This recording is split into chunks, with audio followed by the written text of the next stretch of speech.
by my will, or yes, I understand it all the time when I'm talking. Of course, also all the time the clinging, but there's lots of remembrance because the interest, I guess. Well, I hear you saying it's Panya. Yeah, I know it's not me, and there isn't a me. Panya and the interest chanda, yes. And it just depends on conditions when it arises, and when it arises, it's just for a moment and then gone completely. No one can make Panya last. No one can make it arise at will, and same for any other reality. Yes, I'm very grateful for all the recordings and all the translations from Nina, because I couldn't read Thai. And at the moment I'm reading, I want to thank you, Nina, in memory of Lodewijk, The Cycle of Birth and Death. Yeah, I could even hear Lodewijk.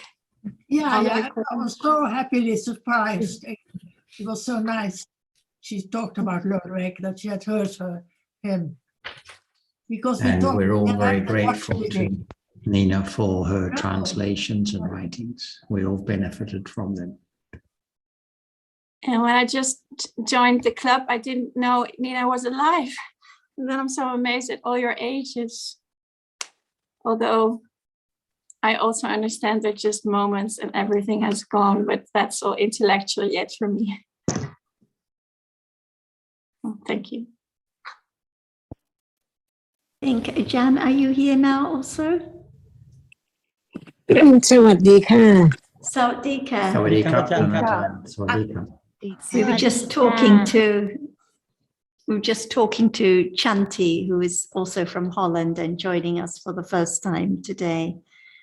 And I know that Gabby has a question or a topic she would like to bring up first. So why don't you go ahead, Gabby? Yes. Chanti, Gabby is from Germany, your neighbor.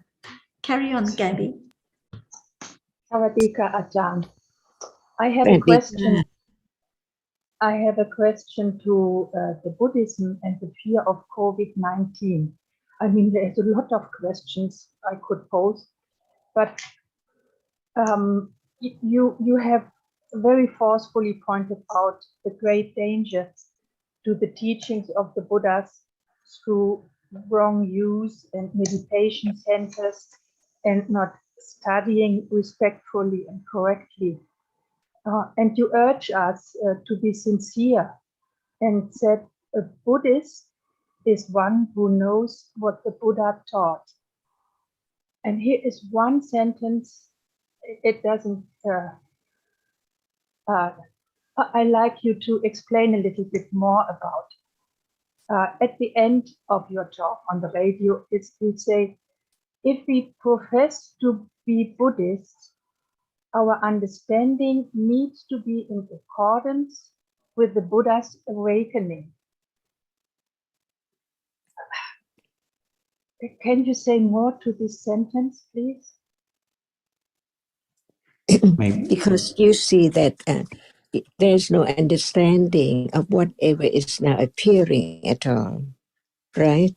Usually, no idea, no thought about what is the truth, the absolute truth of what is there now appearing. No understanding, and life goes on from moment to moment without any understanding the truth of what is there in a moment, just like now.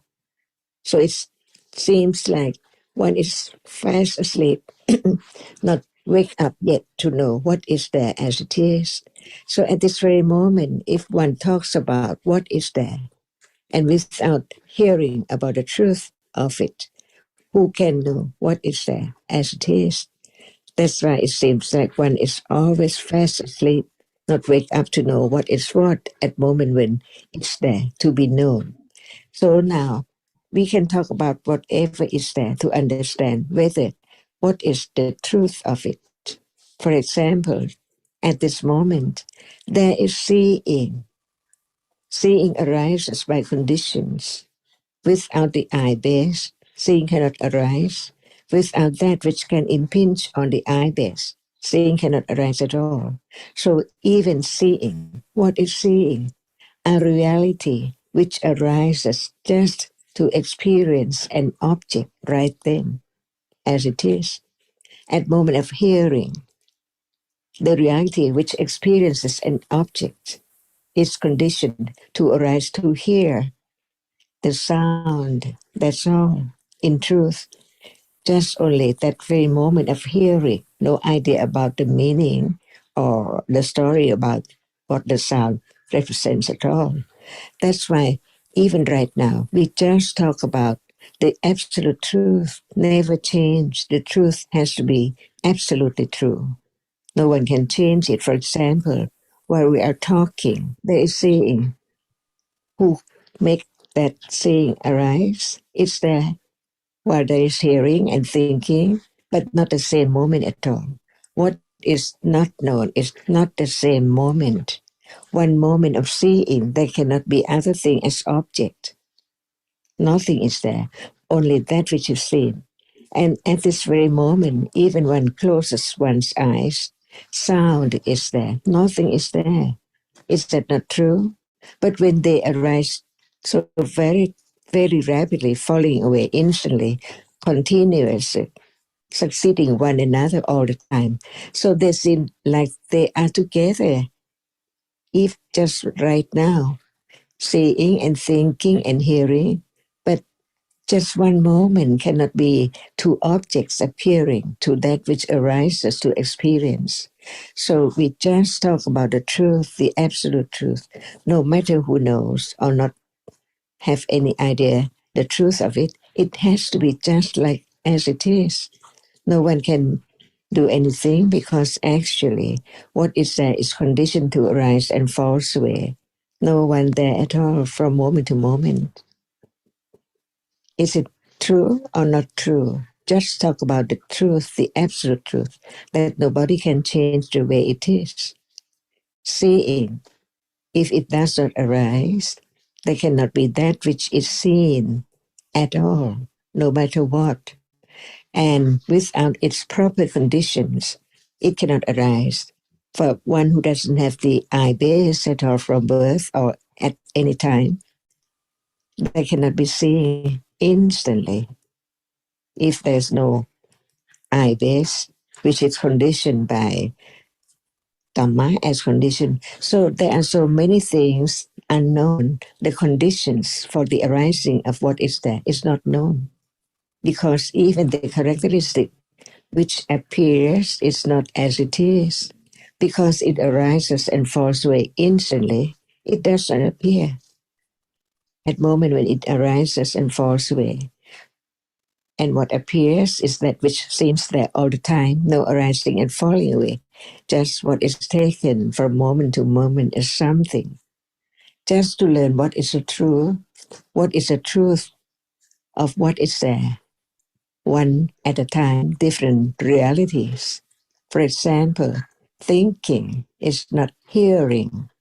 At moment of hearing sound, only sound appears. It's not thinking about the meaning of the sound at all. So just one moment arises and falls away in split seconds. Condition the word of nimitta, the shape and form or the sign or the mark of what is there as something, even sound. Just one moment experiences one sound, the other moment another sound. That's why we know that even sound is different. It cannot be the same. Some is low and some is high and so on, differently. And there must be conditions to be different at a moment, in a moment, from moment to moment. Moment of hearing one sound is not the moment when it arises and experience the other sound. That's why even what we use the word moment is so very short, much than we think how short it is, much more than we used to think. It's a moment. There are so many, many tiny sub-moments in a moment. For example, moment of seeing and moment of hearing.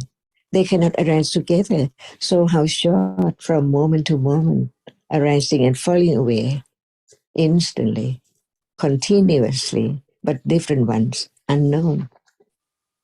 So just understand what is life from moment of birth to death, on and on, as much as there can be understanding, because this is only intellectual understanding. But when it's so true, its nature can be directly known, because it now arising and falling away. Is it not like this?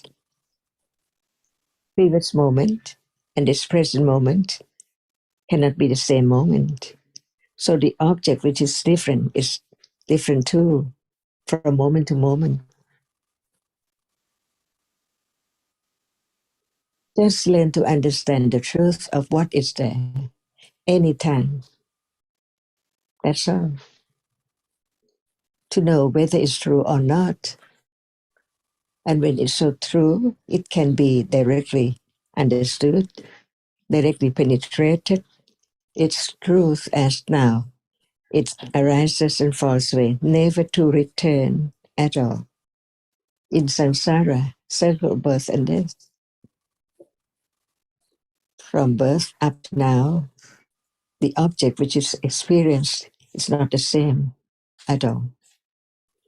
Just a moment ago and now. It goes on secretly, that it's not as it appears, as never arise and fall away at all.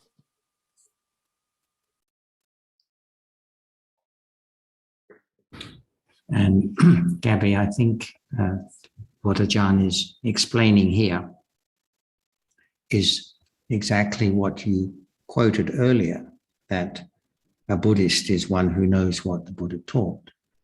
And so in that sentence that you quoted, as I understand Ajahn to be saying, that if one can only call oneself a Buddhist if one's understanding is in accordance with what the Buddha taught, or the Buddha's awakening is the same as what the Buddha taught. Yes, I would put it a little more. I think it could be a little more clearer. We could say, if we profess to be Buddhist, our understanding has to be in accordance with the truths, or the truth of life, which the Buddha realized when he became enlightened. I think this is the meaning. Thank you. And what Ajahn has just been saying in great detail is that the understanding of the way things are in truth and reality is vastly different from how it's taken to be conventionally. And I know you appreciate this already, but I don't think it's anything more than what we've always been discussing. That is how different the understanding of how different things are in reality than how they appear to be conventionally. And when we use the word Buddhist, what is the meaning of that? What is the meaning of Buddhist or Buddha in Pali? Wisdom. Wisdom. Panya. Okay, Panya. Panya, understand what?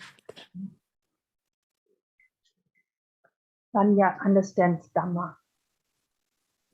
Yes, Realities. but with Dhamma, what is Dhamma right now?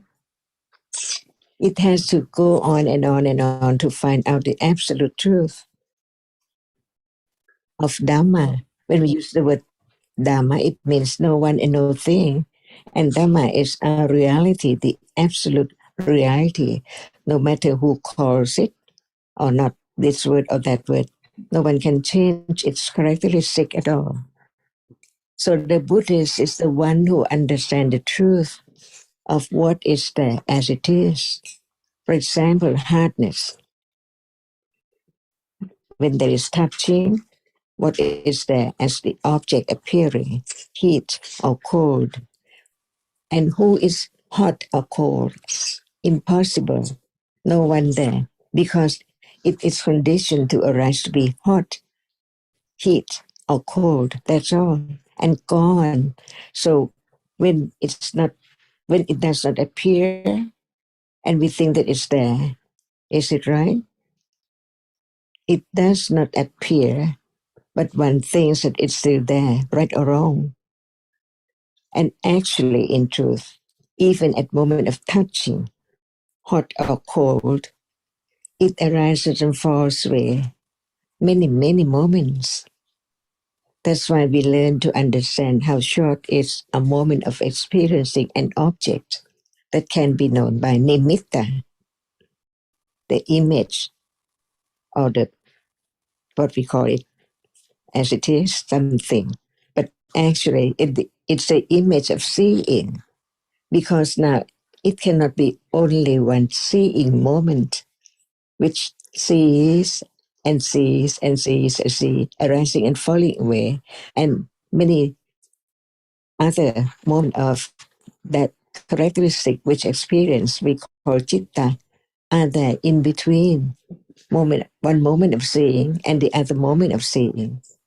See, unbelievable. But just learn to understand one characteristic of a reality as it is. No one there.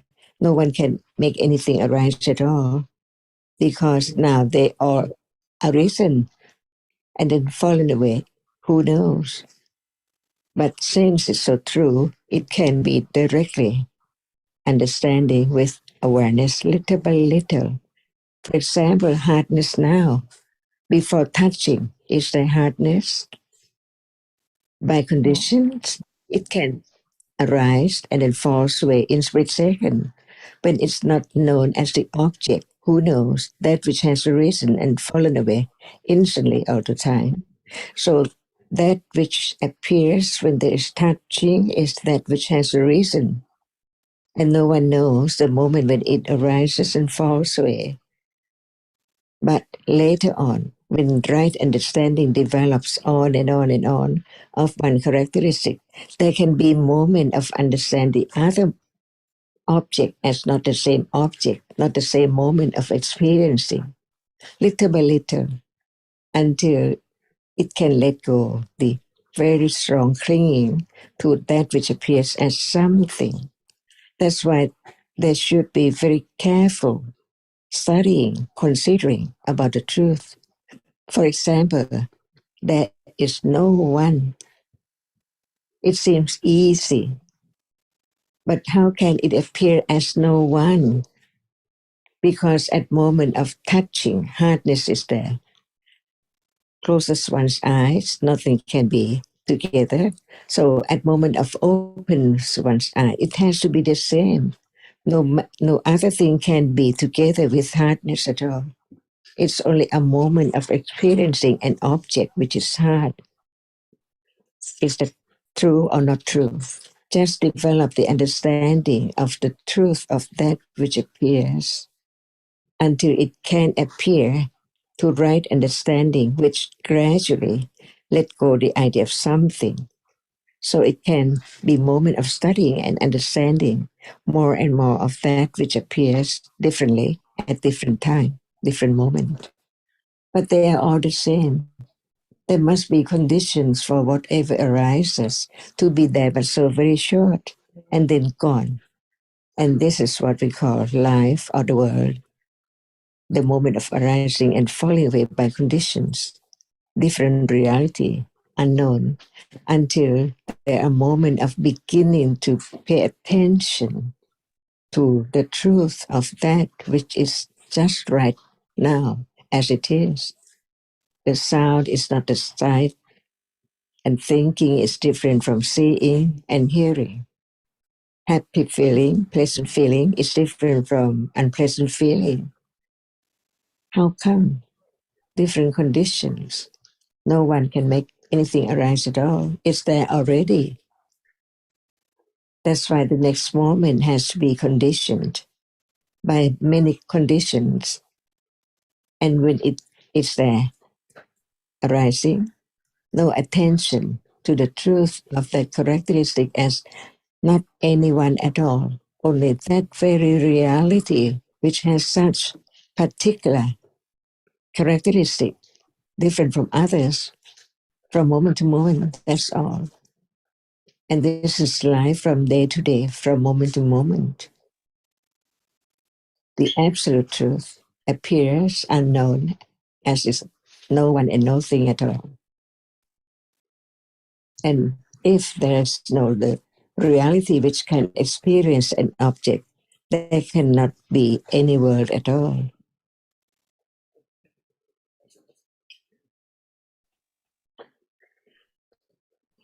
That's why just listen and thinking, considering carefully whether it's true or not. That's all.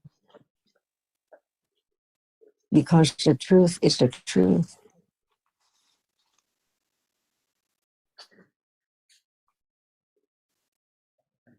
And it cannot be known when there's no study of the truth of it now at this very moment.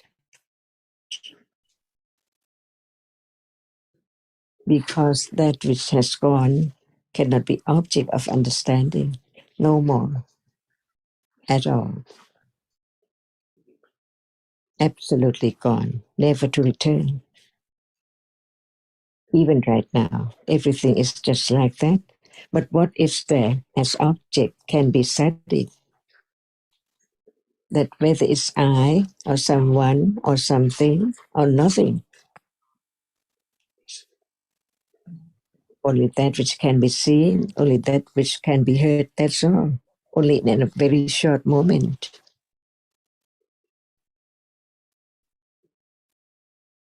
And is this right understanding or no understanding of what is there? That is the meaning of Buddhist, the term Buddha in Pali.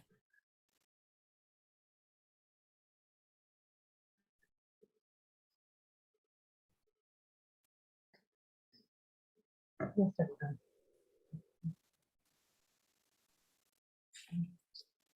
So if there is no understanding at all, can one call oneself Buddhist?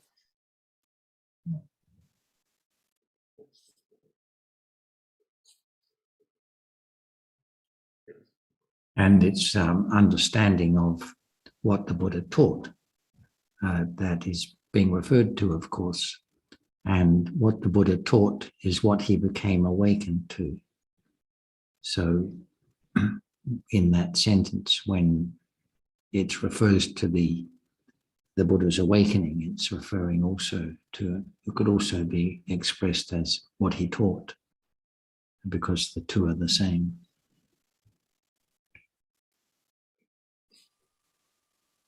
Jan, Tom had a question. It was also my question. Several times you say it is not enough. It is not enough. For example, there is a cheetah and it experiences the characteristic which appears, but it's not the same as understanding, because it is different from that which arises and experience directly the characteristic.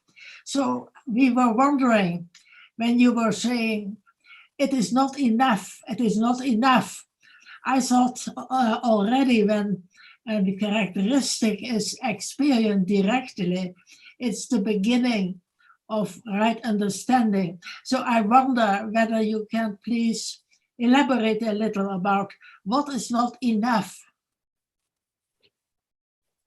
Okay. What about this moment?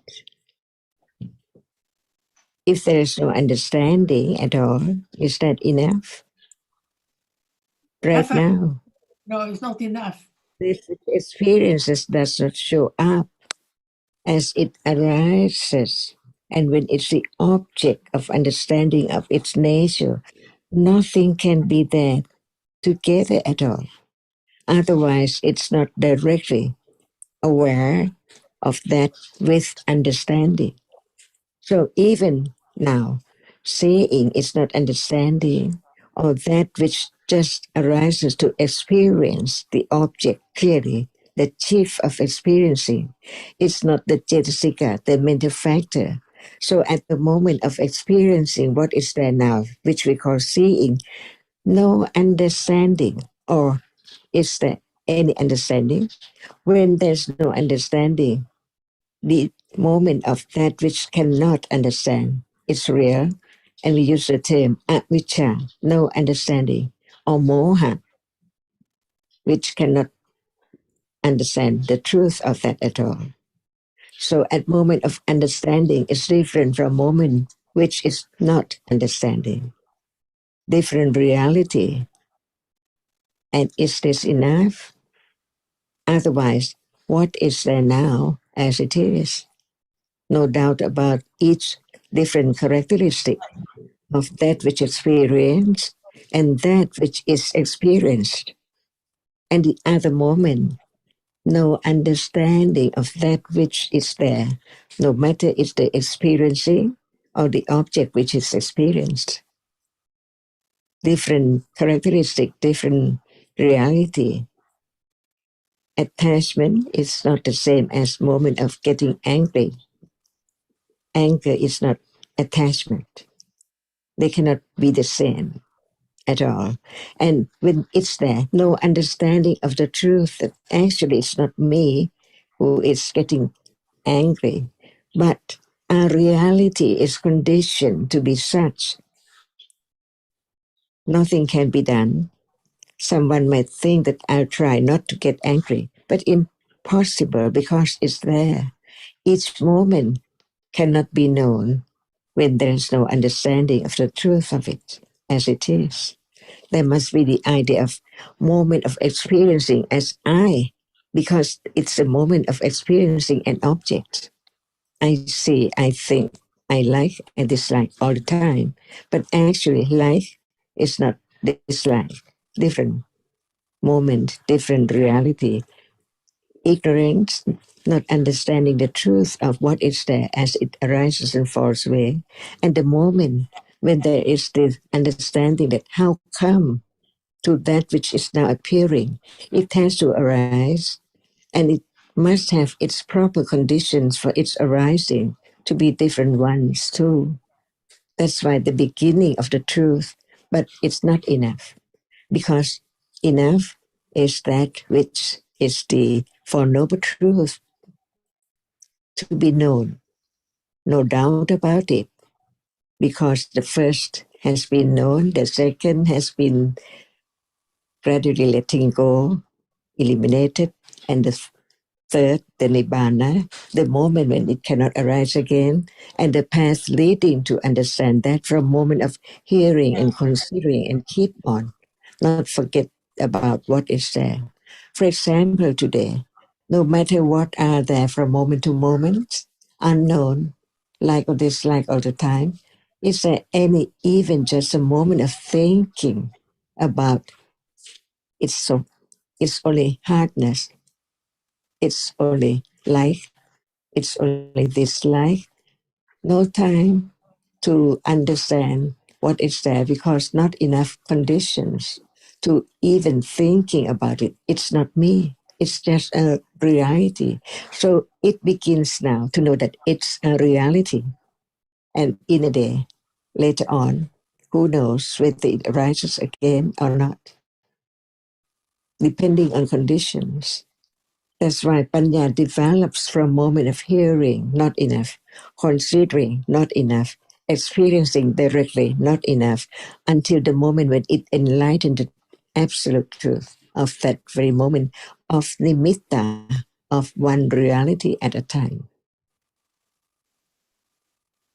So now it's not enough when there's no enough understanding of the truth of what is there. For example, it's not difficult to say that at moment of seeing, there is two kinds of realities. One is the experiencing, which sees perform the function, is function to arise to experience that object which is seen. So we call it seeing. Even we don't call it seeing, it's there. experiencing what it stands with the I, and it has the I base as one condition for its arising and so on. See, as nimitta, because not only one moment, very so short, can be known. There must be many moments of seeing, because now what is seen has different shape and form as different thing around.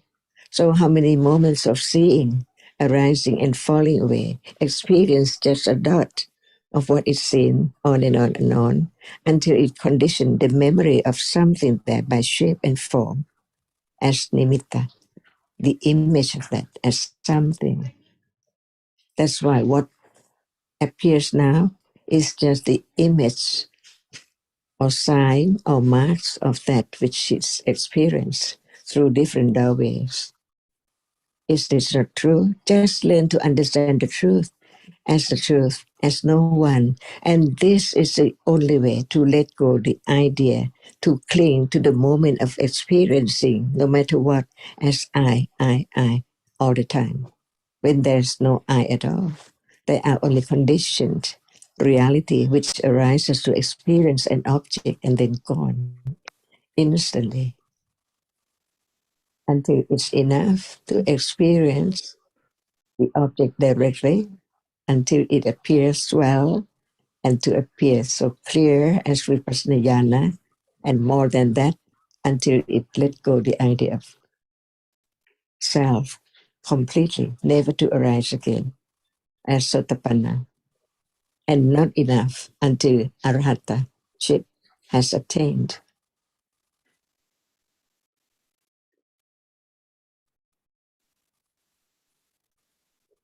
But better than none, little by little, it develops no one at all. Only different mental factors performing the function together with that which experiences an object. That's why citta and cetasika arise together, but different realities.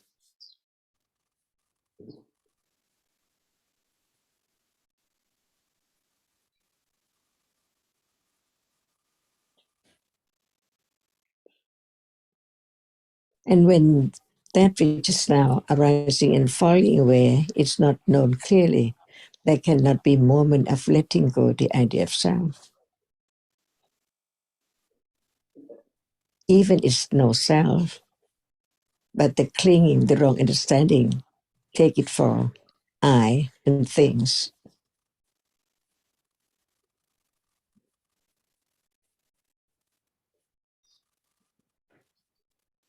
Which is wrong understanding of the truth.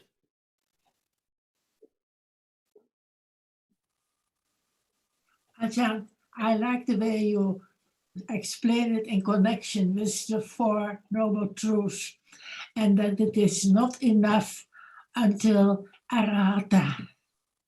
Thank you very much. My pleasure. Appreciate your understanding very much. So true. No one can change the truth at all. And you stress all the time, which is very good, the letting go of the idea of self. Because one tend to forget that it's the aim to letting go. And when we talk about the higher understanding at level of satipatthana or direct awareness with direct understanding, it's just like whatever is now as the object. So there can be the understanding of the truth, that the understanding of the truth of that is not enough.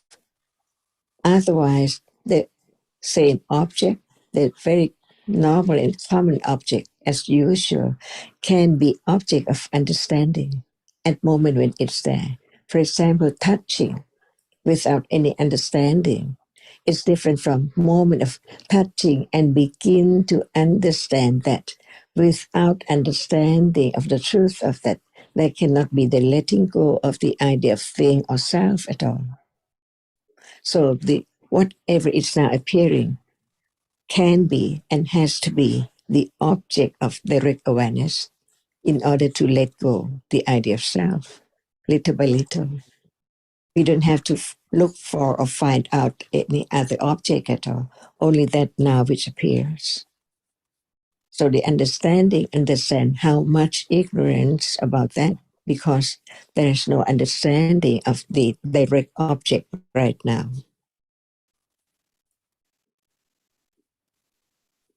As it is, because it is taken for something all the time. And this is the difference between understanding the true nature of that which is the object and the moment of taking it for something, someone, all the time, because of not understanding the truth of each moment.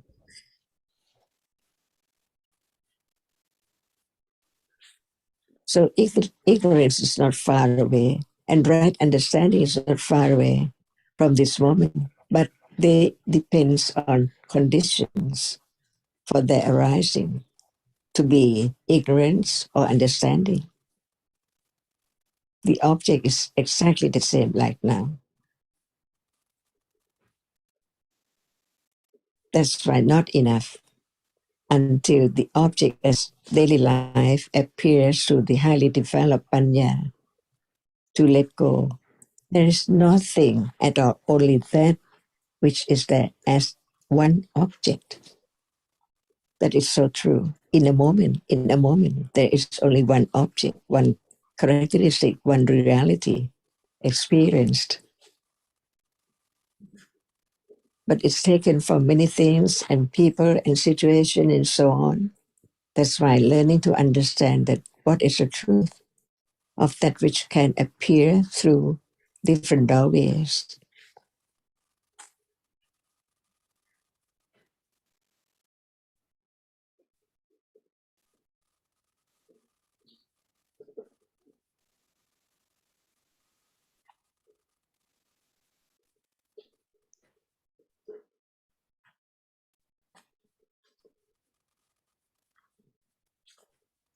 From understanding the truth of this understanding level, it can condition moment of listen more, hearing more, not try to do anything to know, but to develop the understanding of no one. Whatever is there, the truth of it is the difference between the sensor and the minder.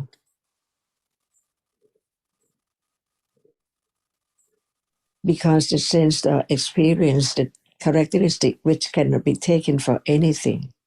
Sound is just sound. No idea about what does it mean and what it's appearing now at moment of seeing. It's only that which can be seen, which can be seen. Letting go the idea of robots, of shoes, fork, spoon, and so on.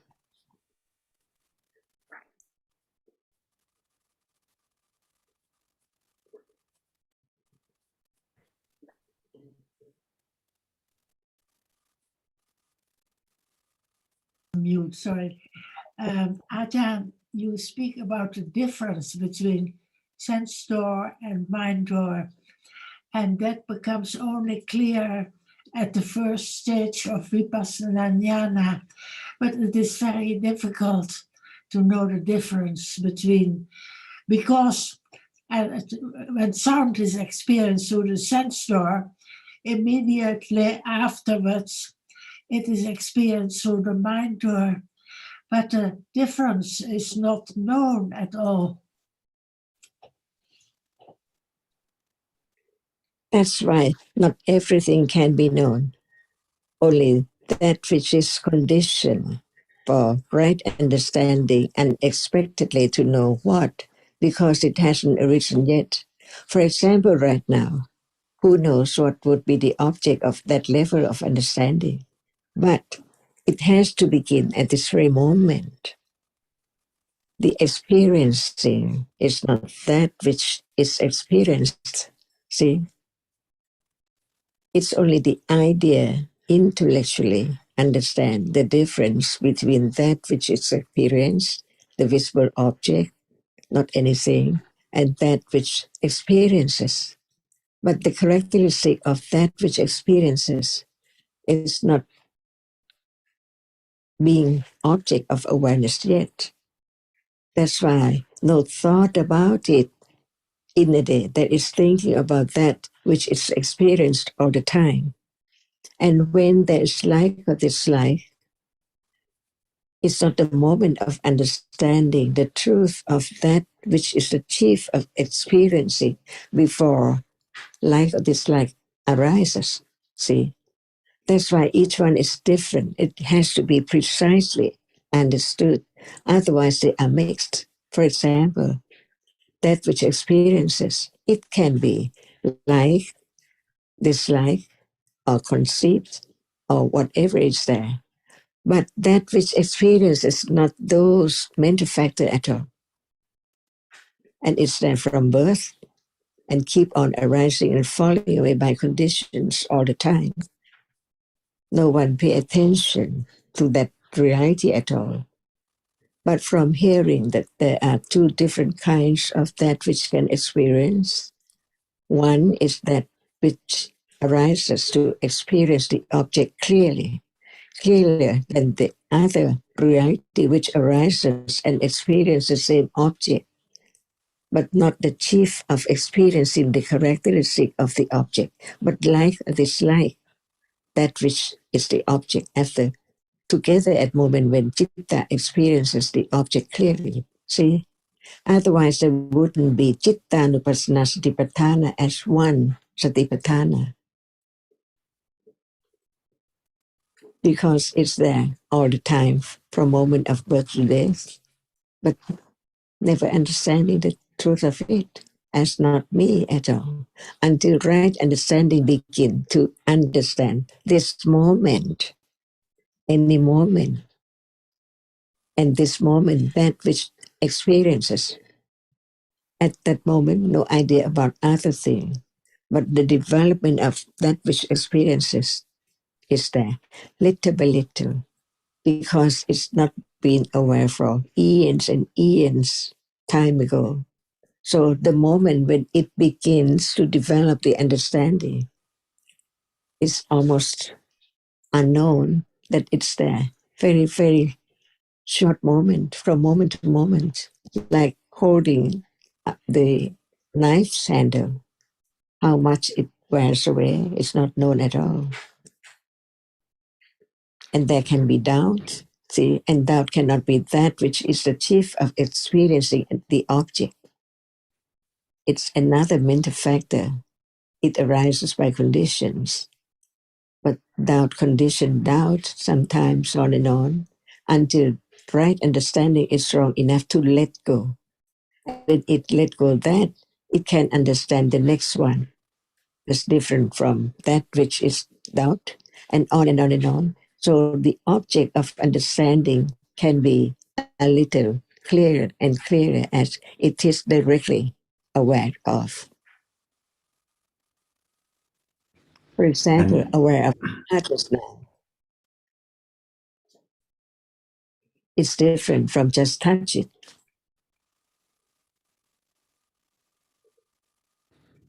And Nina, when we talk about knowing the difference between sense door and mind door, I think if, for example, sound is the object of awareness, or the experiencing of sound is the object of awareness, then that's what is meant by sense door. And mind door is the processing of the sound, as Ajahn was just saying, like or dislike, thinking about the sound that's been experienced. And that is clearly thinking in conceptual terms. So although it's correct, as you say, that there, after the sound is experienced at the sense door, there are one or two moments of mind door experiencing where sound is also the object.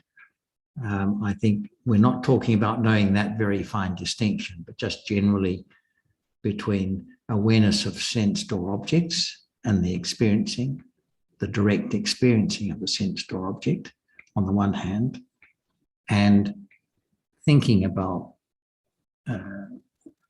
or like or dislike, and so forth about sensed or objects, at which time concepts are the object of the consciousness. See, yes, I get the point. Yeah. Mm. Yes, and I would say the aim is not to know whether the hardness that is touched now is understood in the sense door, or whether it's just the nimitta through the mind or processes as usual. The aim is to understand the characteristic of hardness, which is different from the touching of hardness. So the aim is to understand the true nature of different realities. Otherwise, we get lost in the story about whether it is the hardness experienced in the sense door or immediately afterwards in the mind door. It doesn't matter, it's just the characteristic of hardness. And it has to be the nimitta of hardness that's experienced, or the nimitta of the touching, the experiencing different realities. So the aim is to understand clearly the distinction between those realities which are namas and those realities which are rupas. Yes, yeah. I Understand the true nature. Yeah.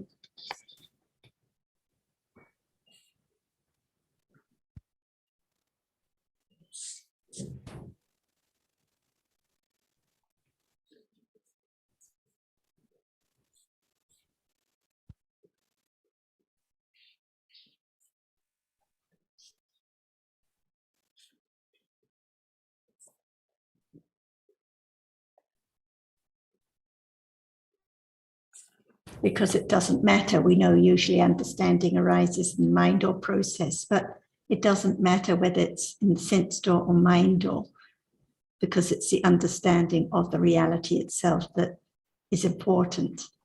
And only by understanding the nature of the reality can it be understood that that which is experienced, the hardness, is quite different from the experiencing. Only by directly understanding the different realities. Yes, I get it, yes. I always thought the fine distinction between sound in the sense door and sound in the mind door, but it's not that. It's more the difference between nama and rupa. Exactly, between the hardness itself and the experiencing of it. And it doesn't matter. Even in the case of the Arahat, it doesn't matter where the understanding arises. It's the understanding of the reality that's important. Yes. Yeah. Otherwise, we get lost in a sort of confusing story about trying to work out when exactly understanding arises, instead of which distracts from the path of just understanding what appears right now. And it's a good point to stress about not enough, that until all defilements are completely eradicated and the stage of becoming an arahat, it's not enough understanding. It has to develop on and on and on.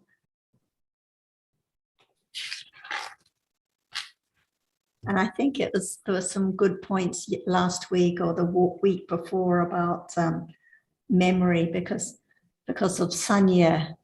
There's always the idea of something or someone or this detail or that detail. And this is why I think there's been a lot of emphasis on Tira Sanya, the firm remembrance of just that which appears now, just the reality which appears.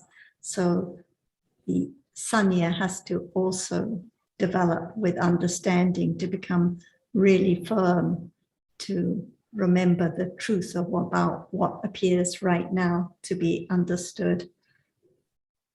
Not the memory in the past, not the memory in the future, but it has to be the firm remembrance with understanding of the characteristic of reality appearing now.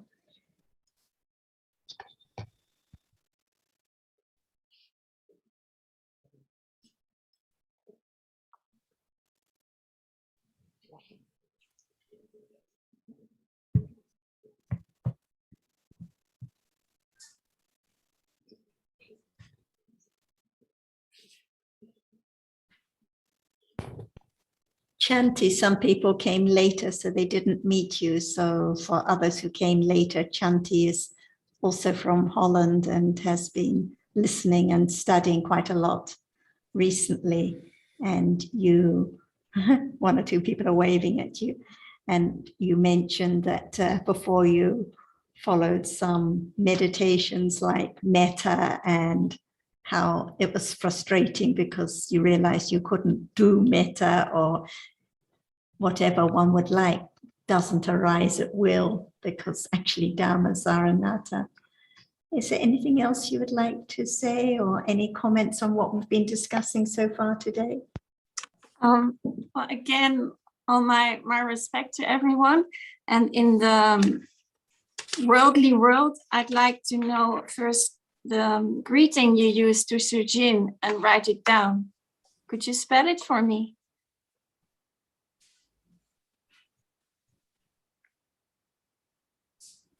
Is it when people said sawadika to her? It's Yes. This is just a Thai expression, Yes, meaning but I'd like just to a know. greeting. SAWATDII,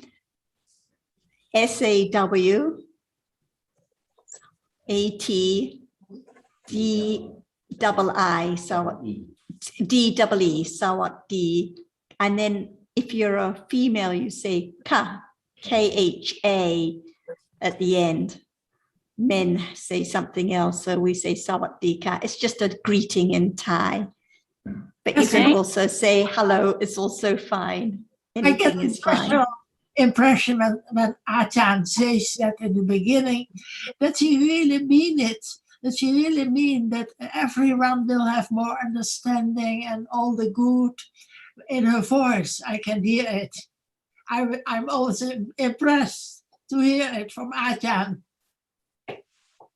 Yeah, and then, well, of course, in my beginner's language, and maybe it is a question which you, Sarah, said, maybe it's of understanding, but I understand for now intellectually that there is mind or having a process of chittas, thinking of concepts, talking about thinking, and the concepts are not real. I don't know the word. Is it Dhamma? I can't find for concept the word in Pali.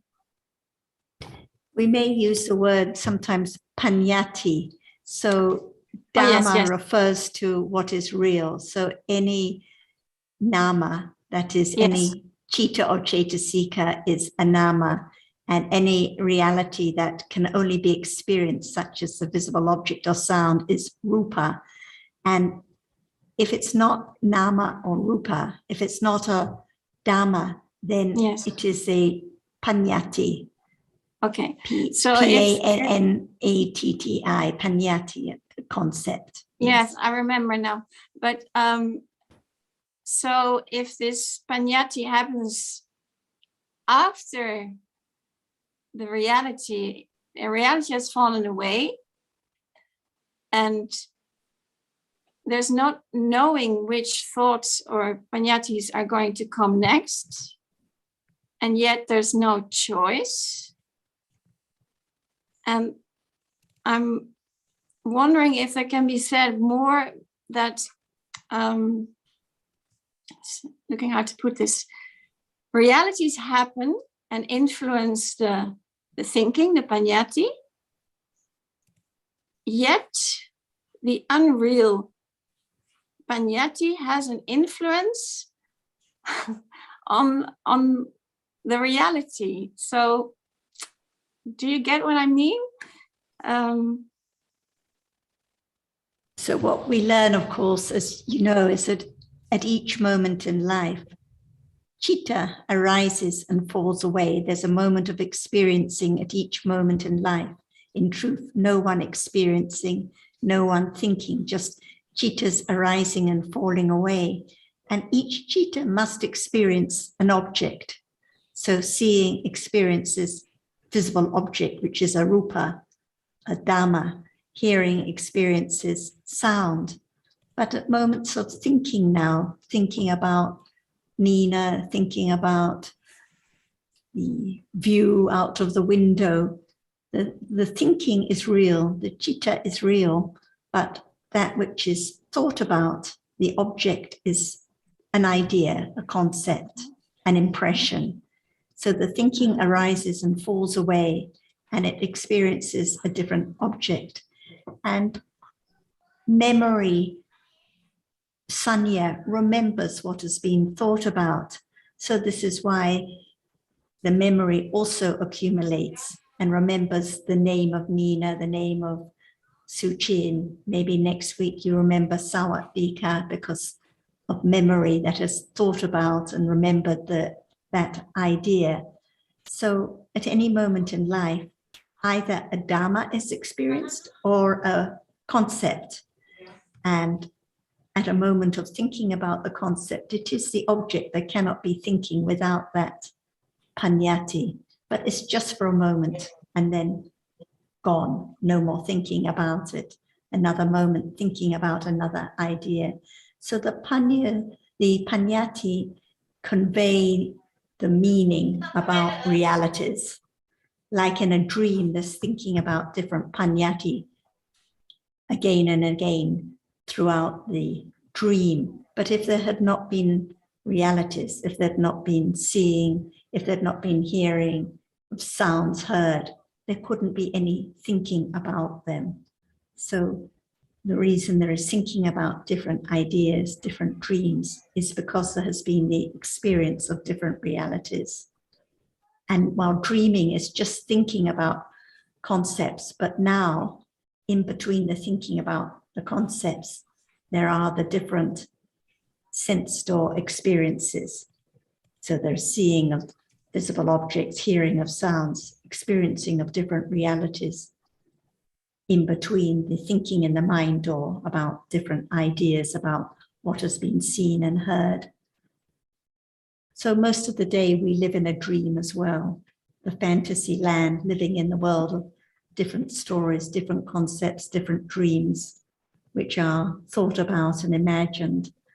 The world of Nina and the backgrounds and the different people and the different friends, when actually in truth, there are just moments of seeing and hearing and thinking all day long.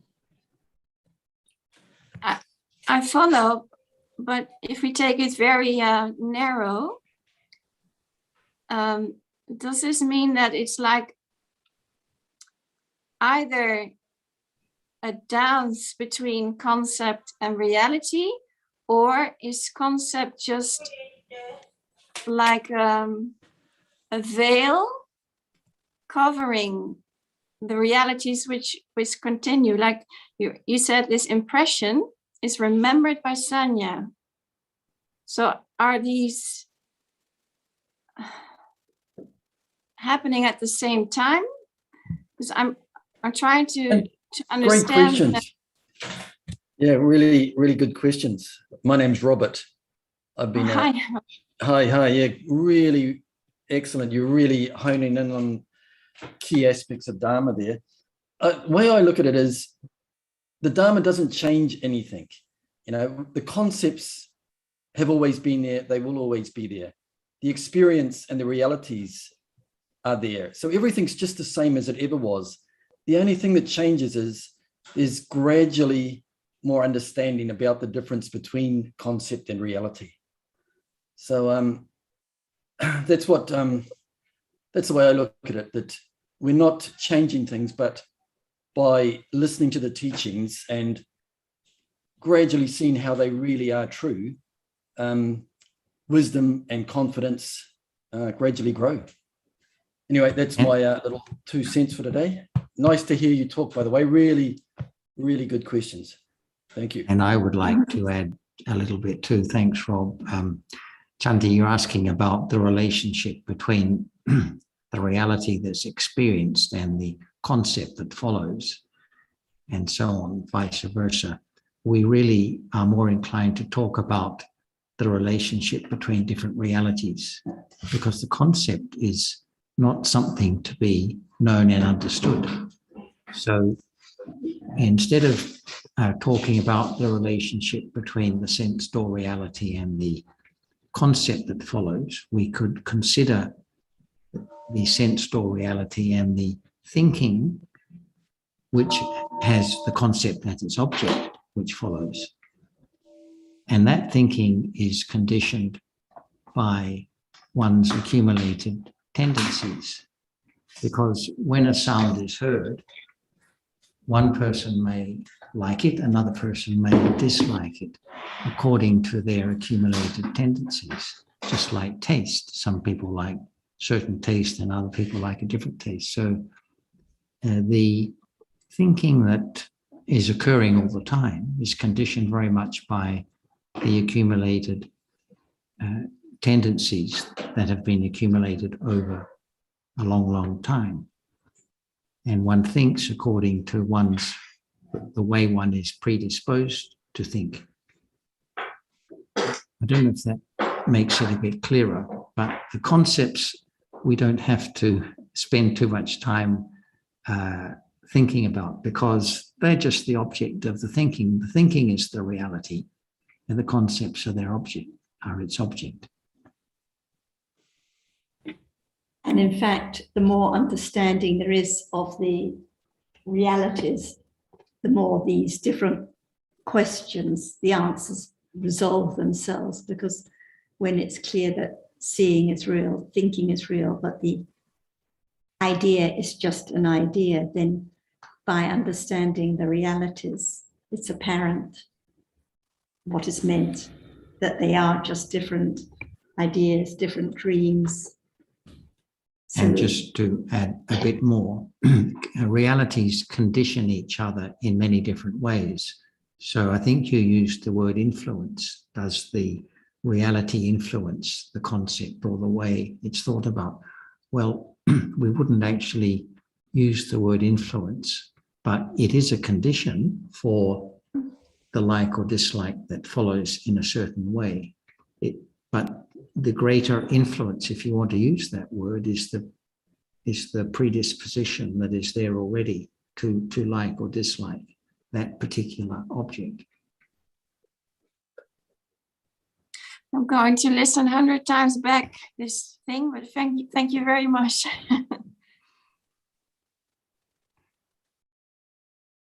Hello, Chanti, if I can add something to that.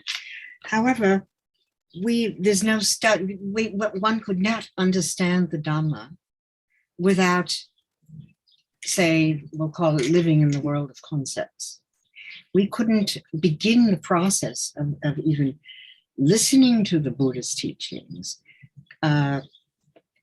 thinking deeply considering the Buddhist teachings without the world of concepts. So it's not like, but with the understanding the world of concept is not real, but yet we have to operate in that world, or else I could not be talking to you, and I can't say I, but that's the nature of the language.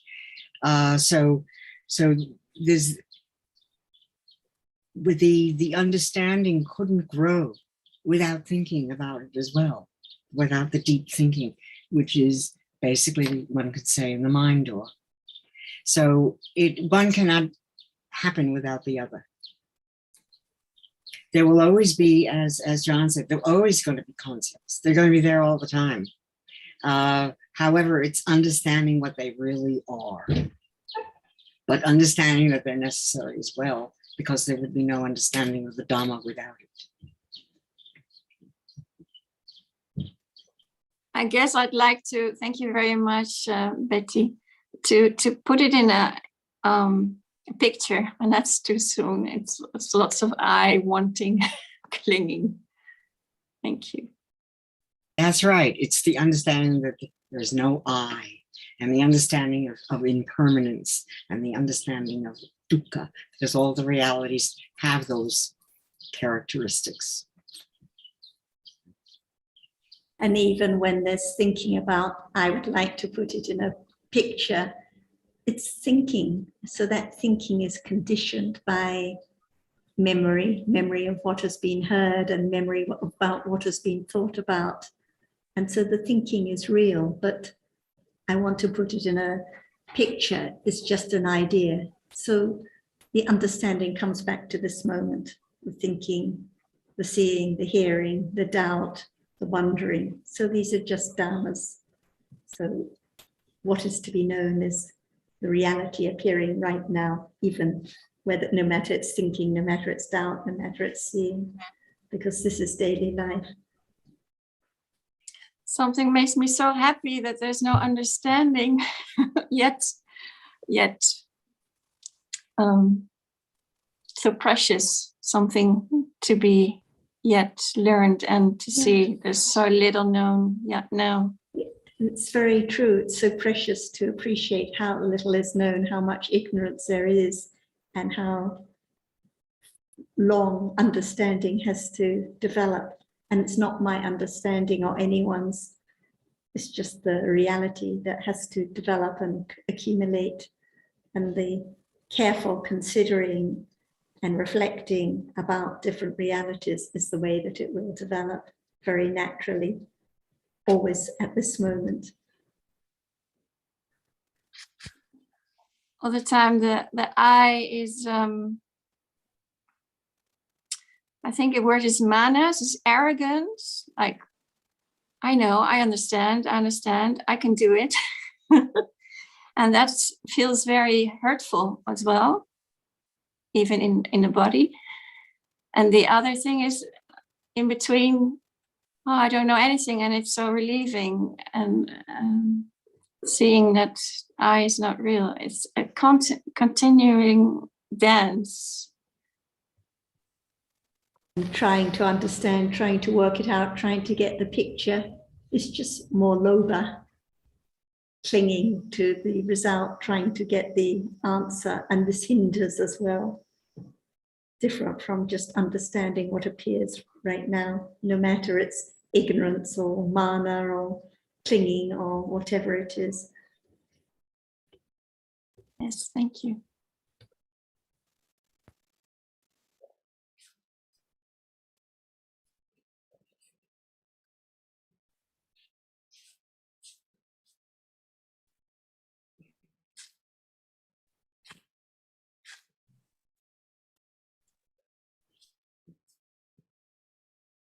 Oh, hello, Sarah and everyone. Can I have a question?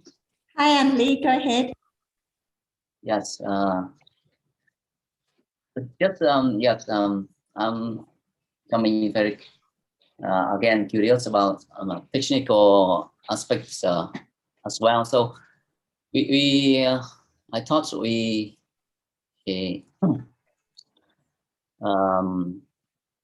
told each other a lot about accumulations and development.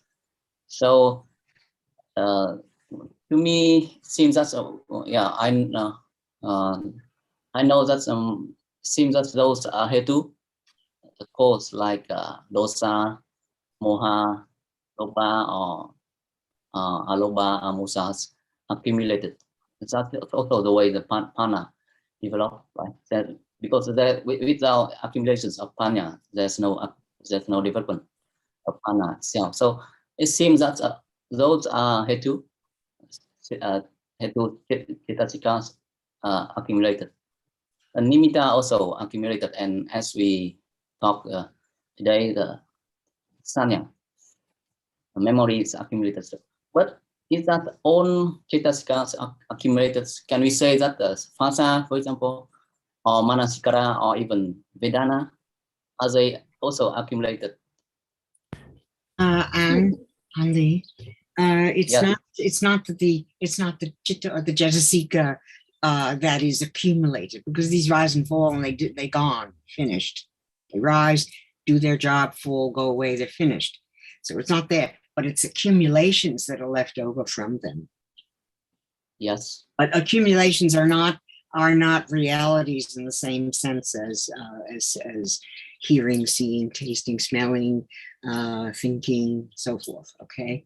Accumulation, we think it's accumulated because, in a sense, because we can be reminded of what we had learned. I have to say what has been learned in the past, so that not panya accumulates in that sense. But still, panya arises and falls away, but it it accumulates, just like your actions, lopa, no, and moha, and so forth, all accumulate. And we can distinguish. We can distinguish, Anne-Lee, between when the citas and cetasikas are vipaka and when they are kusala and akusala. So when vipaka citas arise with cetasikas such as passa and cetana, moments of seeing, when they are result vipaka, they're not accumulating. But when the citas are kusala or akusala, the lobha that arises now is accumulating. The panya which arises now is accumulating. The sanya, the vedana, the passa, they accumulate when they arise with those kusala or akusala citas. So passa, sanya, any cetasika accumulates with the kusala and akusala citas, but not when they are result. Okay, so, and if that sanya didn't accumulate, it wouldn't be able to mark and remember what is to be understood. Thank you. So I understand that with any kusalas or akusala citta, there's some accumulations. So in a way, the citta and the cetasikas accumulate, yes. So technically, we can say even phasa, for example, kusala phasa accumulated. You can say that. It contacts the object of the kusala citta for that kusala citta to arise. So the object it experiences, for example, the moment of kindness, contact experiences the object for that citta and other cetasikas with kindness to arise and experience that object. So the passa accumulates with the citta and other cetasikas, just like the sanya and the vedana. When there's dosa, the unpleasant feeling accumulates at that moment. It gets more and more used to that object with unpleasant feeling with dosa. Okay, so just for the confirmation, so I understand that the answer is yes, with kusalas and akusala, they accompany. And it's right. And it's right now. Yeah. It's right at this very moment. Yes. The yes. Moments of lobha now, and the akusala sanya that arises with the lobha, it's accumulating at each moment. And just like lobha gets more and more attached to its object that is remembered and contacted by passa and so on, so that's how panya also can accumulate. And when the panya accumulates, all the other cetasikas that arise with it are also accumulating at that moment. The vitaka that touches the object, Yes, with vipaka, nothing accumulated. Yes, I know. I understand. Hello? Oh. Sarah's stream seems freeze now.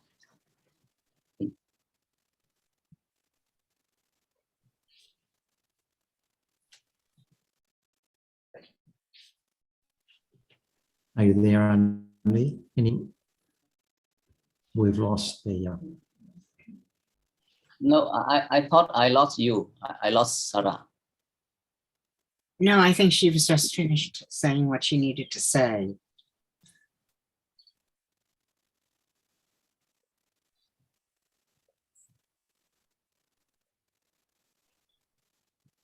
And so I think the conclusion, it seems that other vipaka moments, there's no accumulation, but when it comes to kusala or akusala, then there are some ways of accumulation. Yes, it's yes, it's understandable in the theory level, but it seems difficult to imagine. It's, when we say that lobha or panya accumulated, or there's an accumulation of sana, it's easy, right? Because, for example, we understand, we can somehow understand that, for example, today I remember Mom Betty and tomorrow I still remember her. But Right. For example, when we talk about the accumulation of Vedana, for example, it's because you're difficult to imagine. Right, because you're thinking in terms of something maybe accumulating space. It doesn't. It's not. It's nama, so it doesn't accumulate space in a room, say, or space on a. Not only it accumulates, but it doesn't. It's not. It's not. It's not a rupa, so it doesn't accumulate like a rupa might. Yes, I know. Grow or something like that. A plant might grow, but it accumulates, but it doesn't occupy any space. Yes, I admit that it's not like rupa, so it's not like a space or time accumulation. But for example, the sana accumulation of sana is have a usage, right? We there's an application of the sana, you know, the accumulation of sana have some application in life. But for example, the accumulation of the of Vedana, for example, we cannot find. It's not easy to find any application of that accumulation in daily life. It accumulates in the sense that it can be remembered more easily and grow and built upon, in the sense. It doesn't occupy a space like a rupa might occupy. But once again, when for example we say it's easier to remember something, it's again we rely on sana. Sanya, right? Yeah. Sanya. Yes. So on the accumulations seems relies on sanya itself. Not only sanya, but also feeling vedana, because that's how you remember things as well. For instance, a certain feeling arises, you know, that look, for instance, like danger, something like danger. There is a feeling of when something is threatening, the feeling of danger. That's danger. Okay, something like that. Exactly. Maybe with our accumulation of Vedana, we just remember, but we have no immediate feeling when we see something that we know. Yes, thank you. Okay, so by the way, can I have a second question? A moment to go.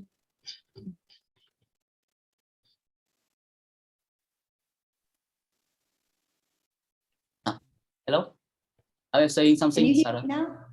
Yeah, can you hear me, by the way? I can hear you now. Oh, yes. I was just going to say on Sanya, like a few moments ago, I was mentioning the discussion we had recently about Tira Sanya, the firm memory of what is true or real now that develops with Panya. So without the accumulation of Sanya to become firm, to remember what is true, what is real, what is to be understood, understanding wouldn't develop. So it needs the support of the accumulation of the other wholesome Chaitasikas arising together with it. And when Lobha arises now with pleasant feeling, that feeling accumulates, gets stronger and stronger with the Lobha. The stronger the Lobha, the stronger the pleasant feeling. Like when it's the food that we remember is so delicious and taste it, and the Lobha is so strong, the pleasant feeling is so strong too. Whereas when it's a food that we just like a little bit, the feeling is not so strong. So we can see how all these different tendencies accumulate even now. Carry on, Anli. I think you asked several things at the beginning, and maybe Ajahn would like to also say more, because I think you're also talking about nimitta and many other words. I'm not sure, but carry on. No, yes. Actually, I would like to finish that point, but I have another question. Actually, it's from previous sections, but I did not have the chance to ask. So it's just very simple. I remember we talk about Silabata Paramasa, and we agree. I thought everybody agree that when it is intentions to develop panya, for example, it's a form of Silabata Paramasa. So my question is very simple. So I would like to know is whether the intentions to have, for example, to have metta is also a form of Silabata Paramasa. Is it for me? Is there the idea that I can, like Shanti described it earlier, is there the idea I can do something to have metta? Yes, If apparently. I keep repeating a particular sutta or keep following particular words to have metta, is that the idea? So Yes, when there is the wrong idea of I and the wrong idea that I can control, I can do, then it conditions the wrong practice. Okay, thank you. Well, and could you give an example of what?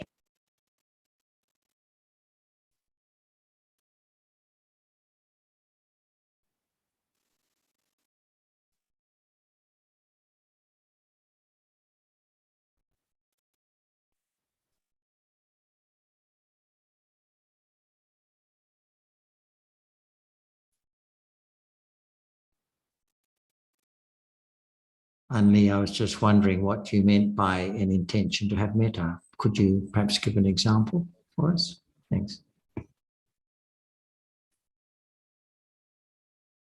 Intention to have metta, yes. I cannot think of any example like that. So why are you asking? I often play with words, you know. It's my tendency. Sometimes I don't really understand, but I just combine ideas with ideas. It's a purely hypothetical question, then, isn't it? Yes. So, do you ever have intention to have metta? I think. I mean, I can think of possible examples myself. Like one can say to oneself, next time I see so and so, I'm not going to get angry. I'm going to stay calm and have good wishes, for example. But I just wondered what you had in mind by asking the question, because clearly it's something you've thought about. Yes. So now I can. Yes, once you remind me. So, for example, if you ask whether I or not, I can give an example. So, for example, I have intention to give monies to some donations to some kinds of organization, you know, non-profitable organization. I had many intentions like that, yes, and still. So that intention, say, to give, is not the same as giving, is it? Obviously. Is it kusala citta? Who can say? It all depends on the motivation. We can't. Yes. Again, that's a hypothetical situation, but most of our thinking is akusala in a day, and thoughts like, I think I'll make a donation to such and such, could be motivated by any number of considerations. So the only way one can know the answer to the question is by understanding wholesome moments when they arise naturally in daily life. And they do arise from time to time. And that is the opportunity for them to be known as different from the rest of the moments of thinking in a day. But let's remember that the development of the path is all about understanding what is appearing now at the present moment. And that may be nothing to do with the mental state. It could be seeing or visible object, hearing and sound, or it might be feeling or something, anything. So it it's worthwhile to keep in mind that that is the goal of the path. Yes, and thank you, John. And maybe now I remember another reasons why I asked the questions, because as Hunsara said, if there are wrong view and ideas of I, then it conditions wrong practice. But and now, not, is there any wrong view now or any wrong practice now? wrong view is surely now there are a lot of wrong view. Wrong practice, I'm not sure. Because if it doesn't appear now, then it can't be known. So it can only be known when it appears. Otherwise, we just speculate about, well, what about when I think about giving money or think about having more metta, what is it? But it's only when it is now, when it appears now, that it can be known. Yes. Yeah. Like my point now. My point is, of course, wrong view condition the wrong practice, but not all the wrong view.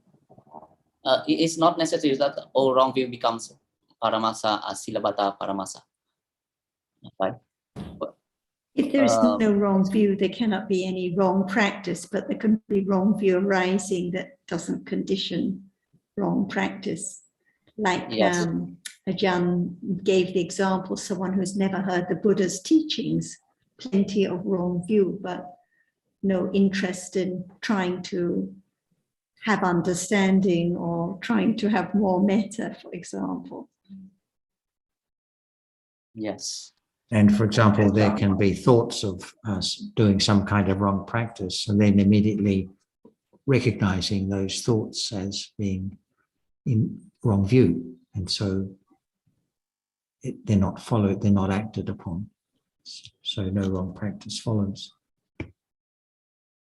Yes. One point is, so not all the wrong view becomes silabata paramasa.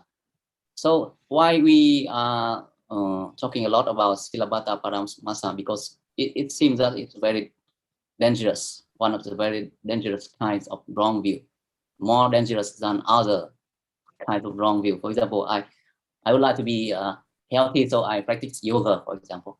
It also it also conditions by wrong view, but it's not as dangerous as it's not silabata. Why do you say it's conditioned? Why do you say it's conditioned by wrong view?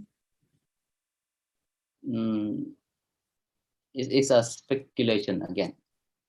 I mean, for example, yes, my I don't know exactly.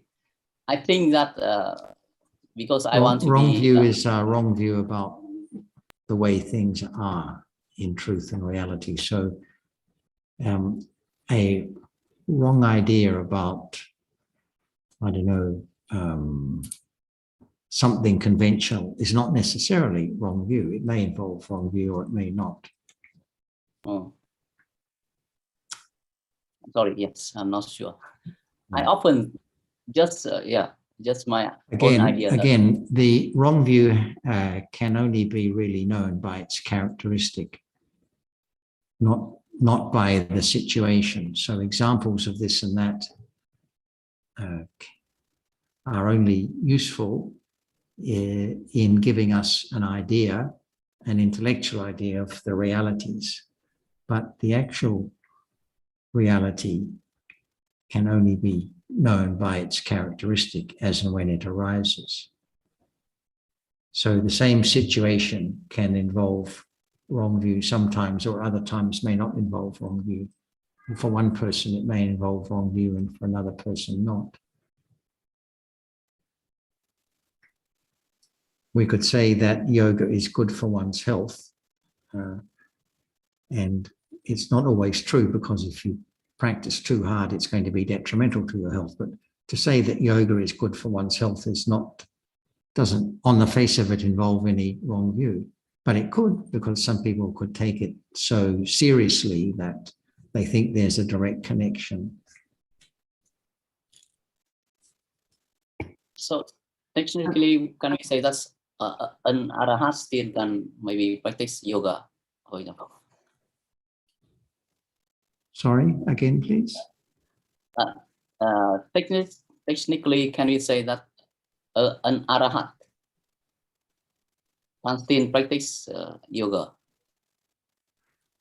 All we can say is an arahat would probably have a good idea of what is beneficial for bodily health and maintaining that. But it may not involve practicing yoga, because yoga is not the only way to maintain bodily health. But the Buddha did recommend, for example, gentle walking to aid digestion and things like that. Very practical things. Moderation in eating, gentle exercise to aid digestion and circulation, but as much as is needed and no more. Thank you. I think I got the point.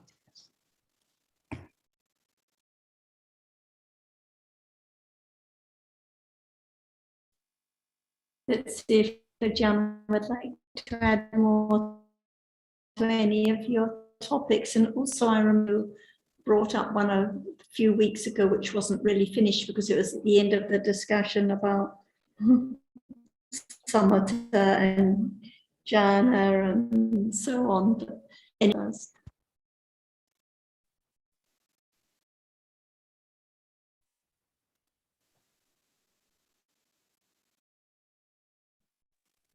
Or anyone else?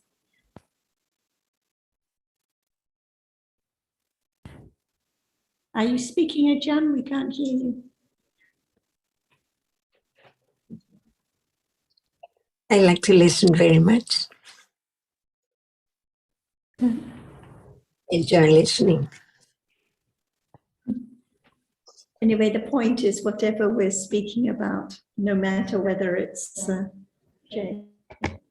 no matter it's wrong view or wrong practice or attachment or accumulation, it has to come back to this moment and the understanding now. Otherwise, we just speculate about this situation and that situation and try to guess what the motives are, but it's not the understanding at this moment. Like right now, if there's trying to understand whether the visible object is experienced in the sense or the mind, or this can be wrong practice if one thinks one has to try to pinpoint it.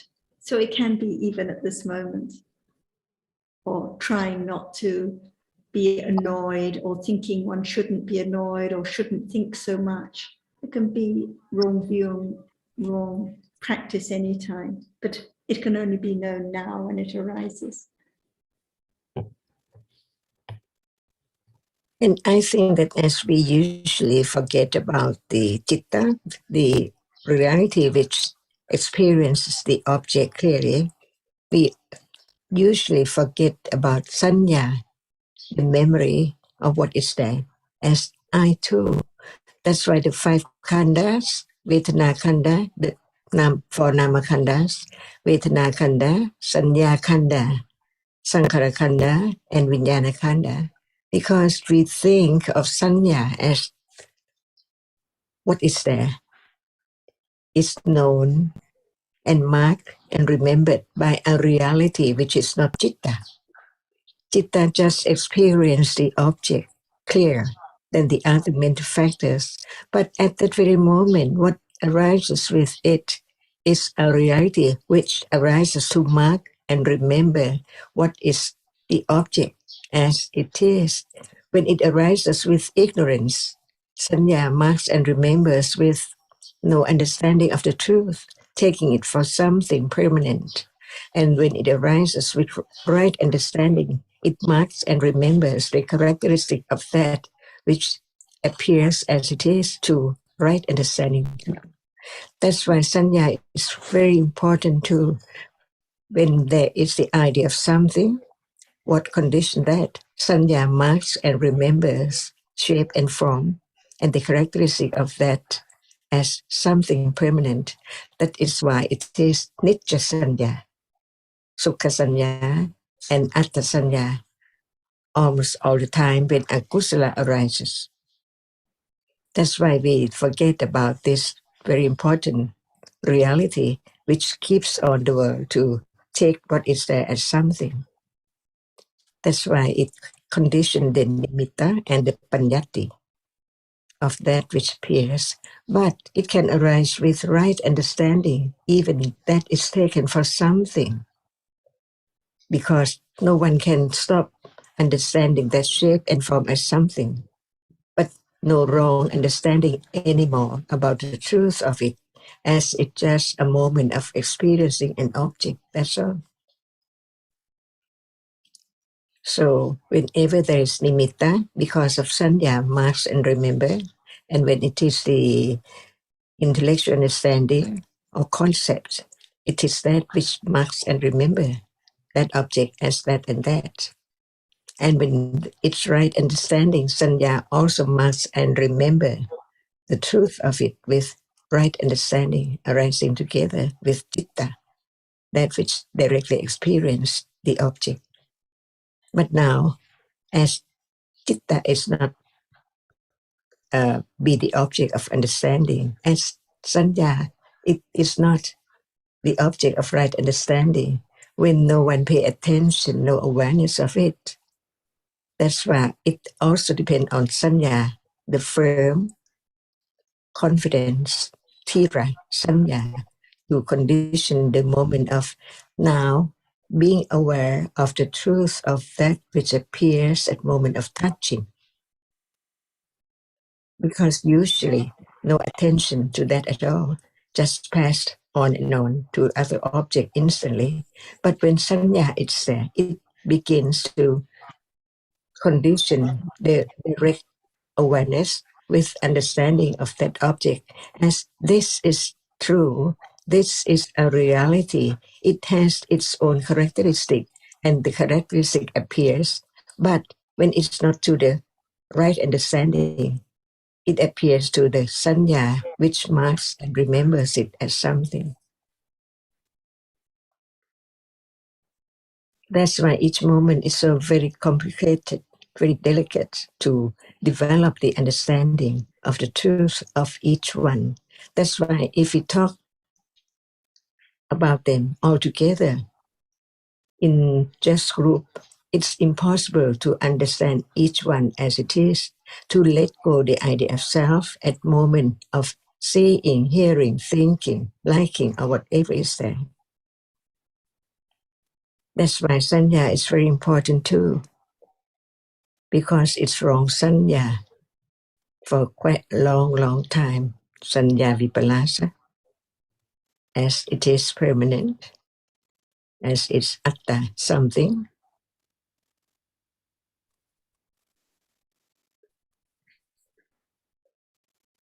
That's right. Whatever is there as not self should be developed to understand directly of its characteristic as not the same as the other. Sanya cannot be lopa, it cannot be citta, it cannot be passa, it cannot be manasikara. It has its own characteristic. So now it depends on sanya, what is there.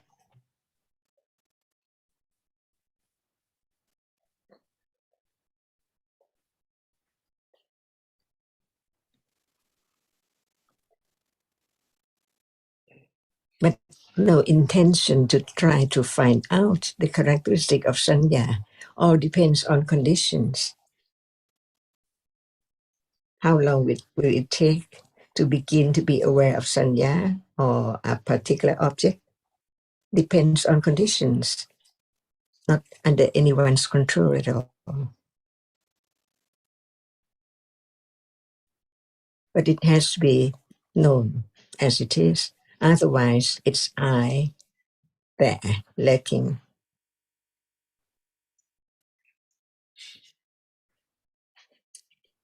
Even right now, unknown, arising and passing away instantly, together with citta, which directly experience the object. Only the object, but not the understanding of that object, because it's not the function of panya. It is only citta, the chief of experiencing the object.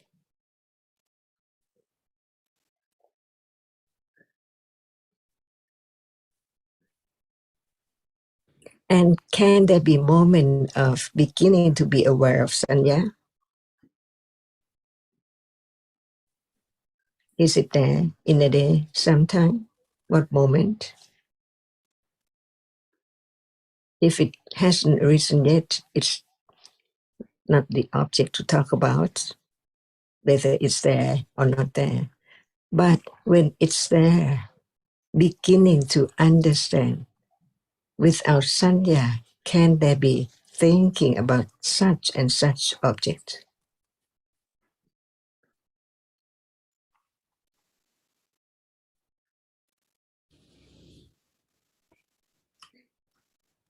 Well, that's a good question, Ajahn. But without sanya, of course, there cannot be thinking about any object, but wouldn't the thinking itself be the object of any awareness and understanding rather than sanya? If we think that there has to be sanya for there to be thinking, then it's just a story about sanya.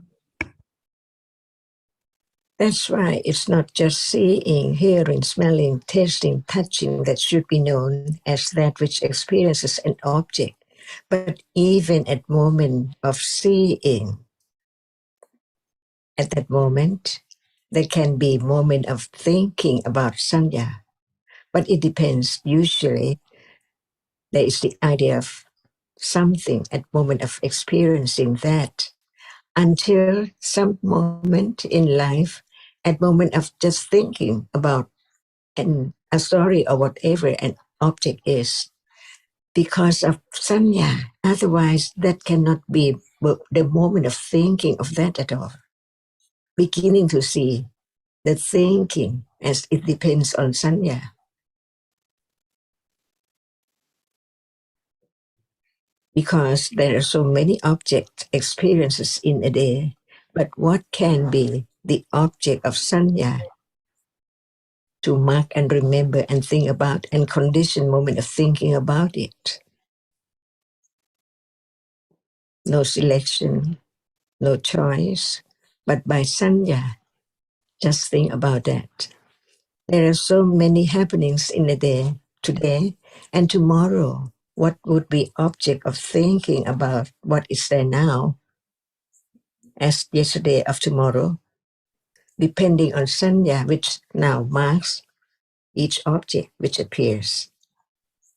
While citta experience the characteristic of citta, of the object, and sanya marks and remembers, and it conditions moment of thinking about that. So one can see that even thinking has to be conditioned. And one condition is sanya.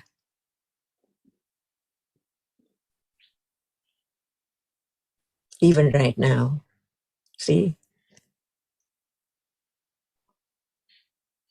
No choice to see anything, but it depends on sanya, which marks and remember what is experienced to be object of thinking later. Well, another clear example would be understanding the meaning of words being spoken, understanding a language, wouldn't it? Requires sanya. Until there are right conditions for sanya to be object, to know that it's that sanya which marks and remembers that object, so it's moment of thinking about that object.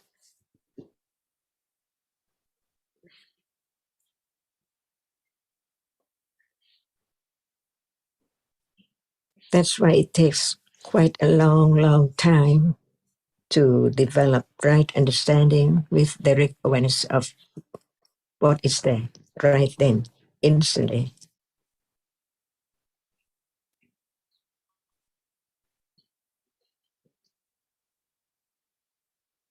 And when the right awareness doesn't arise yet, how can there be the understanding of the difference between moment with direct awareness and the moment without direct awareness?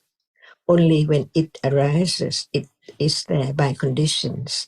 So there's no doubt about moment with awareness, samma sati. But the object is not clearly understood yet, because it just remember that the object of right understanding, of the development of understanding, is just whatever is now. Otherwise, one forgets about it, try to find or to think about other object. But when sanya is so firm that it has to be the object right now, which can condition the understanding of the truth of it, when there is awareness with understanding the truth as it that which experiences, or that which is hard or soft or sweet, and so on. At that very moment, it's different from a moment of intellectual understanding. And by then, there can be the understanding of the anatta-ness instantly arising and being aware and understanding the object, that it has to be this object, little by little, no matter what now. And that is the development of Samma Sati and Samma Magga.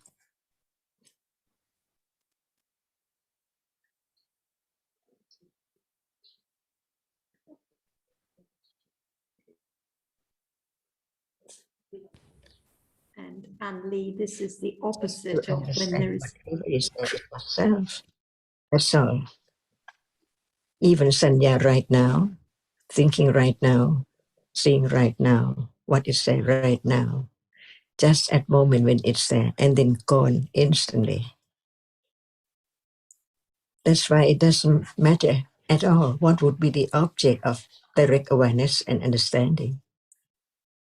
All depends on conditions. It can be anything. When there is the understanding of the truth, it can understand what is there when it arises to be the object of the moment of understanding.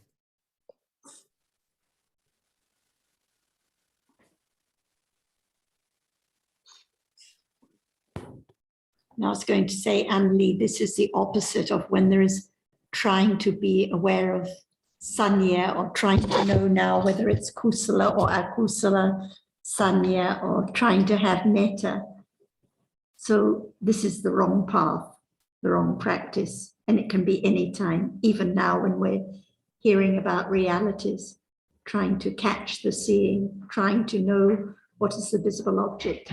The wrong view can condition wrong practice in between moments of wise considering. So it always has to be now that it's understood.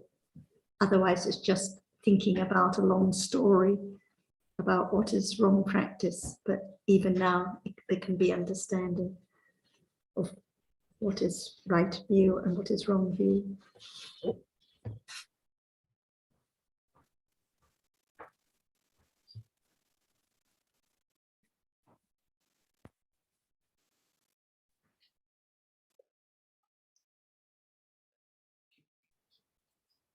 Could I just, the Pali term Samma Magga, ask? This is the right path, as opposed to the Miccha Magga, the wrong path. So the Samma Magga is the path that leads to, it's the path of Satipatthana that leads to enlightenment, as That's opposed to the Magga. wrong. Magga is path. So beginning with Samaditi, right understanding, and all the other path factors have to develop together. So the right way, the development of Satipatthana, beginning with the right intellectual understanding, which leads to the right path, the opposite of the Miccha Magga, the wrong path.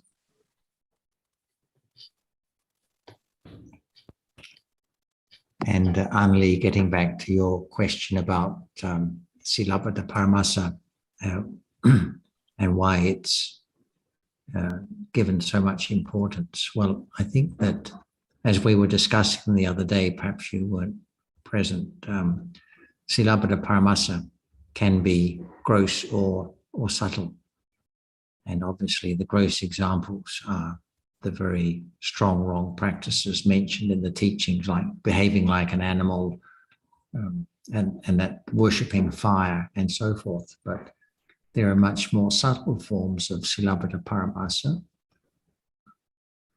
such as what we might call superstitions of changing one's behavior slightly because it's supposed to bring good or bad luck, things like that, or some kind of ritualistic paying of respect without it being motivated by respectful mind at all, but just because it's something that one thinks brings a good result, to show respect to a Buddha image or light incense or something like that. All these things we may not think of them as wrong view exactly, but they are motivated by wrong view. They are bodily acts that have at their root some kind of wrong view about the way things are.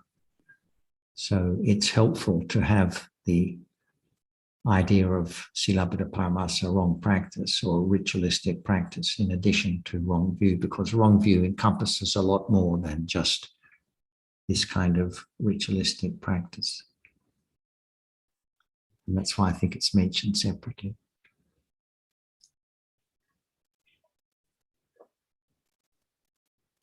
But thank you for your questions. And if you have any more that you had in mind, please bring them forward. I do. I don't know if I'm too greedy. No, but please go ahead. Maybe there's a tip for me. For the moment, I'm reading from Nina, The Cycle of Birth and Death, and then I found Deeds of Merit of Sujin, which I still have to read. But the question is, there's lots of interest in that at the funeral of Ivan, I don't know if I say it right, Ivan, Sujin says, may Ivan appreciate all my good deeds. And at this moment, I smile. And this, of course, is with the understanding that there's no more Ivan, there's no me, and all good deeds that I did have gone. Yet it puzzles me because it does condition kusala. So I'd just like to hear more, or maybe have a tip where I can go to that's been spoken of already. Thank you. Yes, I remember at the funeral service of Ivan that happened shortly after my husband's passing away. It was a beautiful service, and it is appreciation. So that is a moment of kusala, and may he appreciate. He can be in any life, but we don't know whether he can experience it or not. But that doesn't matter, because it's the kusala chitta. Like like transference of merit too. We don't know in which plane the other people are after they pass away from this life. But it doesn't matter. It's the kusala chitta, this appreciation. And we don't think of result.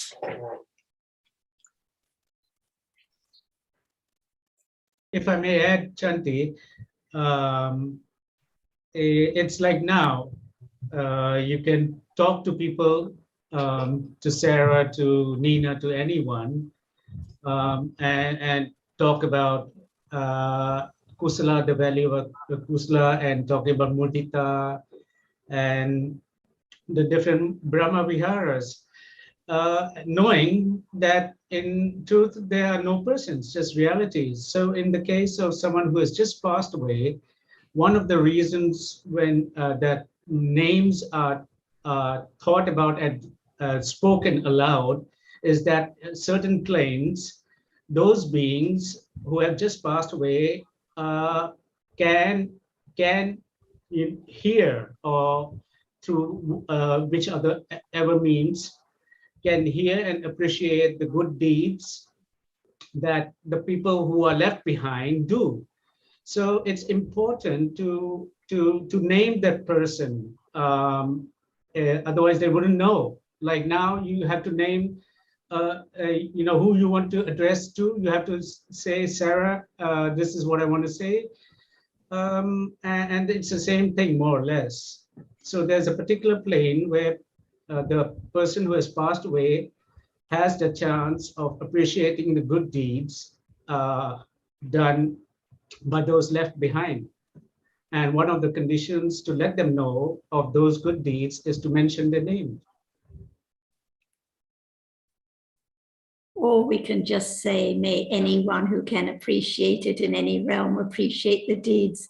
Sometimes we may just mention a name out of respect for the grieving partner, for example. So we might mention, oh, may Lodewijk appreciate it, just out of respect for Nina.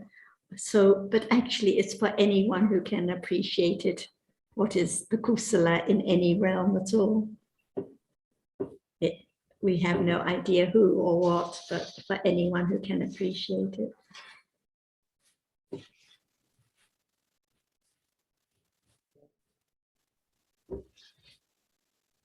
Like now we're sharing Dhamma, so it's for anyone who can appreciate it, no matter here in the Zoom discussion, or those who can listen to the recording, or those who may listen many years later, or anyone in any realm, any being. We have no idea, and we don't have to think of particular ones. It's just for anyone who has the opportunity to benefit from the sharing of kusala. The line is very thin in between the appreciating now and the thinking of being able to do something, or am I wrong there? And also between clinging to this or that person, thinking of this person who passed away as still existing.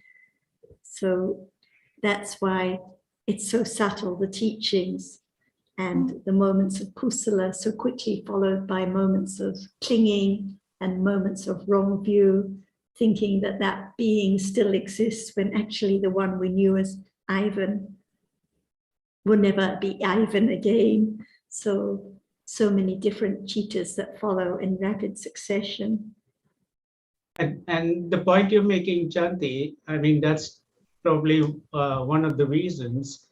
I mean, the last few years, Achan has not been encouraging during the discussions. At the end of discussions, we used to extend merit to people who, in the same way. She has not been emphasizing too much on that because, as you say, people can somehow get trapped and think in terms of a practice, and things like that. Yes, we used to recite, may the kusala I have done today, and so on. And then there was a kind of recitation, but now no more. Well, this comes back to Annalie's question about Silabbata Paramasa also. It's easy to think that reciting something like that must be kusala because it is talking about sharing, helping other people to appreciate or to know about the kusala deeds that one has done. But I think at a moment's reflection, we can see that it can very easily be just a ritualistic recitation. And when the time comes and someone starts the recitation, you get into position and follow the recitation.